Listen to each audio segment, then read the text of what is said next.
дар минтақаи бохтари вилояти хатлон маросими ҷоизасупорӣ ва даври финалии мусобиқаи футболи кӯдакона таҳти унвони футбол барои ҳама баргузор шуд.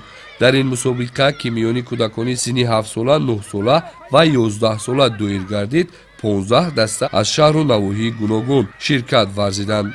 мусобиқаи футбол барои ҳамасола бо дастгирии бевоситаи президенти Федератсияи футболи Тоҷикистон муҳтарам Рустами Эмомалӣ аз тарафи Лигаи футболи кӯдакону наврасон баргузор мегардад ва ба рушди футболи кӯдакона дар кишвар заминаи мусоид фароҳам меорад. бо дастгирии беҷонибаи президенти Федератсияи футболи Тоҷикистон муҳтарам Рустами Эмомалӣ, Лигаи футболи кӯдакону наврасони Тоҷикистон ҳамасола мусобиқаи таҳти лоиҳаи футбол барои ҳама бахшида ба хотираи гиромидошти собиқ президенти Федератсияи футболи Тоҷикистон Сӯроб Қосимов бахшида мешавад.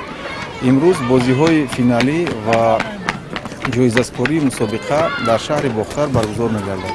дар ин мусобиқа кӯдакони аз 6 то 11 сола дар 3 синну сол иштирок мекунанд. мусобиқаҳои футбол барои кӯдакон ин ҷалб намудани кӯдакон ба тарзи ҳаёти солим ва дӯст доштани умуман футбол мебошад. нахуст ғолибони синни то 7 сола муайян гардида, ҷойи сеюм насиби дастаи кӯдаконаи ноҳияи Ёвон, ҷойи дуюм дастаи пахтакори шаҳри Бохтар гашт.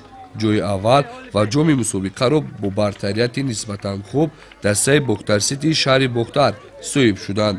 байни дастаҳои синни то 9 сола ҷойи сеюм насиби дастаи Дӯстии ноҳияи Дӯстӣ, ҷойи дуюм насиби футболбозони навраси дастаи Бохтарсити ҷом ва ҷойи якумро наврасони ноҳияи Ёвон соҳиб гаштанд.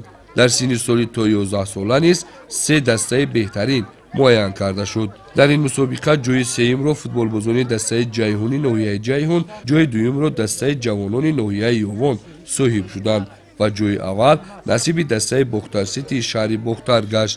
ғолибон дар интиҳо бо ҷом, ифтихорнома ва медалҳо қадрдонӣ шуданд.